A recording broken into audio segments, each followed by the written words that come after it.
I raised the weirdest bugs until they had babies. These are fish, and this is my hand. And I'm going to feed both of them to 1000 hungry isopods. But that is not all. 4 months ago, I bought these rare roly-polies that cost $100 for one, and people called me dumb and an idiot for paying that much for one single bug. Now, 4 months later, I have babies from these rare bugs. So who is the idiot now?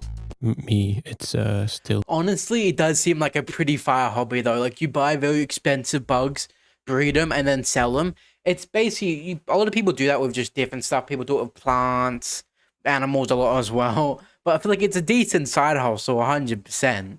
me. Now I'm just an idiot with more bugs that nobody else wants to buy. This one here is chatting up the ladies and making sure I get offspring. You And could then completely crash the market, right? You bought you bought two of these for like $200. You end up breeding them, sell them for $50. Completely crash the market. you have Bob. Bob is in the friend zone, straight up humping a leaf. Bob is special. He needs 100,000 They are nice looking bugs though, I do have to say. likes to leave the friend zone. I'll show you the babies and tell you why Bob is humping that leaf later. First, I need to feed these 1000 hungry dairy cow isopods. And yes, there really are 1000. That's 2. And 3. Wait, did I already count that one? There are a lot of them, okay? Here are some more. And usually there are some buried underneath the dirt here. But not this time. So I'm going to feed these my hand and a fish. But we're going to start with simple foods. This is very important because if I don't do it this way, my video is too short and I don't make any money. And remember, I'm an idiot that pays way too much for bugs. So we're going to start with cucumber. And we all know that cats like them, so let's see if isopods are the same. Why are cats actually scared of cucumbers? Like, it makes no sense. It's like a log on the floor. Like, it's like them jumping at like a door stopper. You know the ones that, like the wood little slit things that you put on your door so it doesn't like swing when you have your door open and stuff like that. But like, why are they scared of cucumbers or pickles? I know some of them aren't. It's usually exaggerated on the internet, but like, why are some of them even scared of them anyway? Always be careful when you're handling knives. Don't mind me, I just saw that samurai show on Netflix. I thought I looked cool doing it this way, but when I rewatched the footage, I just know I look cool. Okay, let's put in the cucumber. That's probably what she said at some point. I put on a time lapse to see how fast the cucumber would be gone. I'm sorry, I had to pause, I saw something cool. These were humping, but what Okay. the hell kind of weird kink are these things into? I have never seen an isopod poop before. Let's rewind that real quick. No, it's okay. One more time. I'm sorry you had to see that. And then it hit me. This is all poop. This is all poop. Yeah, I'm overreacting here. It's not that bad. Okay, back to the feeding. They are really going at it. I have to wait a while until they finish this piece of cucumber before I can feed them the next food. And of course, I can't let the rest of the cucumber go to waste. So I'm going to make a lot of hungry animals in this terrarium. Okay, I do have to say, if you're going to a random person's house and they do have like a tank like this, instant game changer. Like, look how nice this is, man. Like, it's such a nice looking thing to have in your house. I'm happy. There is also an ant colony that lives in this log here. And these are not normal pet ants that like everybody got. They are free-range ants. They spend a lot of their time outside of the terrarium, sniffing each other's butt apparently, and scavenging for food. And once they're done doing that, they just walk back into the terrarium on their own. And they go all the way back to the nest in the log. I've got a whole video covering this ant colony, so I'll link it in the end screen. Ants don't really like cucumber, but there are a lot of other animals in this terrarium that will eat from it. So I got my sword, I mean knife, and cut off another piece. So let's see what we attract. I'm pretty sure it will be something cool. Yeah, no, nothing showed up. I had to wait until the next day for this millipede to show up. I mean, it's pretty cool, but it is nothing compared to the spiky roly-poly babies I'm going to show you later. The cucumber is gone, so time to feed them the next food. Shrimp. Oh, this one looks pretty cute. Maybe I should give them something else. Never mind.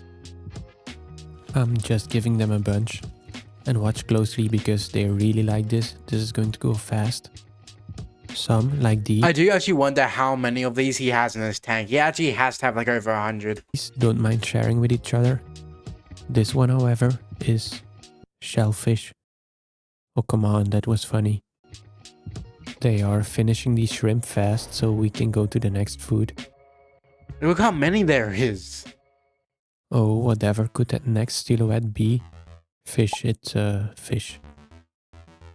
I do want to say, and I'm not talking a lot in the video, I shouldn't talk a lot, but like, I feel like this room, like, I'm pretty sure he has always stuff in this room. I feel like this, like, room he has always, like, animals in would kind of stink. Definitely that little enclosure for the isopods.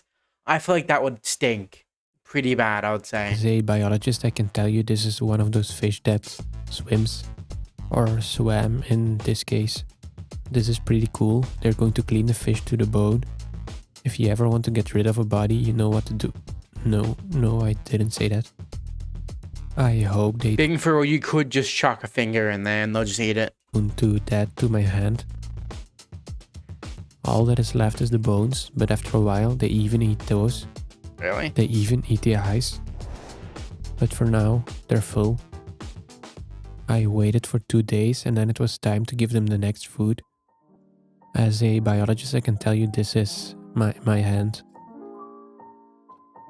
Nothing happened after 5 minutes, so maybe I should give them a hand. Oh, come on, that was funny. Apparently, they're not interested in eating my hand. I guess they only eat that stuff. And as you can hear, I'm only dead inside, not on the outside. Yeah, let's just go see why Bob is humping that leaf. So 4 months ago, I bought 10 roly-polies that cost 100. Okay, you do have to say though, for like the small bugs, these are one of the nicest looking ones. Like, they are nice looking. $1 each.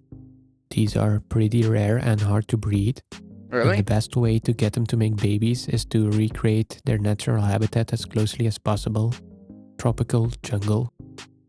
And nothing screams jungle and tropical like a glass box.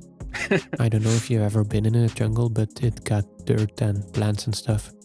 And this is a tall terrarium because these roly-polies like to climb. Don't a lot of forests also just not have any light? Because how, like, you see some videos about it, like, people go to really, really dense forests that you can't see any light because the trees just have all the light there. I'm in trees and I'm mimicking that. Like I've said before, a terrarium without moss is like a vacuum that is on. Like, I feel like these type of tank things just look so nice as well. It sucks. A bit of water. And tada, there we have it, a crappy terrarium. After I built the terrarium, I added the 10 durian spiky isopods, and they felt right at home in this natural setup. The only problem with setups like this is the isopods have a lot of places to hide. That means it can be hard to spot them and keep an eye on them. Despite that, in the next couple of weeks I still saw some adults from time to time, and it stayed that way until day 70 when I spotted something special. I spotted this. I don't know why I'm being all mysterious here. You all know I spotted the baby. Here it is with the mom. I'm a spiky daddy now. That's probably the same size as your fingernail, surely. Yeah, I heard it too. I'm never seeing that again. This was the first one I saw, but of course I was curious how much more there were. On day 90 I saw this one, and he's really... Like I said before, this would be a decent business though. Just like grab two, somehow make them reproduce, and just start selling them. Like, sure, like all these probably wouldn't sell well. Just do it with a lot of bugs, just small animals and stuff like that. I feel like, or small insects, and I feel like you'd get a decent side hustle at least, maybe like $1,000 a year extra. Plus, it's kind of cool looking. really small, In so your I house think and he's stuff only like a few that. days old. Pinky for scale. Jeez, yeah, they are At day fingernail 100, size. I realized there were much more than I expected. In this one frame here, there are 6 of them. Sheesh. That's $600 worth of isopods right there. And the 7th is joining the party. You would think this could make me rich, but I'm the only one that is dumb enough to pay that much money for these things. Yeah, but like you could crash the market and sell them for like $50. And that brings us to today, which is exactly day 120. give or take 2 days. Despite the fact that I'm not planning on selling these, I still want to know how many I actually have. With a quick count, I already saw around 10, but I'm pretty sure there are a lot more of them. Oh, So yeah. I'm going to give them some food and put on a time lapse. And after that, I'm going to tell you why Bob is humping that leaf. These are different kinds of food, so I'm sure it will draw them out. The camera lost focus during the time lapse, but you can see a lot of them. It is Jeez, hard to there tell is how a many decent there amount. are. But if I have to make a guess, I think I have around 20 babies and 10 adults. So if there would be other idiots, that would be $3,000. As for why Bob is humping that leaf, these isopods have gills at the bottom that they use to breathe. When these are too dry, they have to hump wet things to be able to breathe. Really? I guess that gives a whole new meaning to dry humping. Well, that was a good video. If you do enjoy videos like this, leave a like, subscribe, comment down below what video I'm reacting to next, and that's me signing off.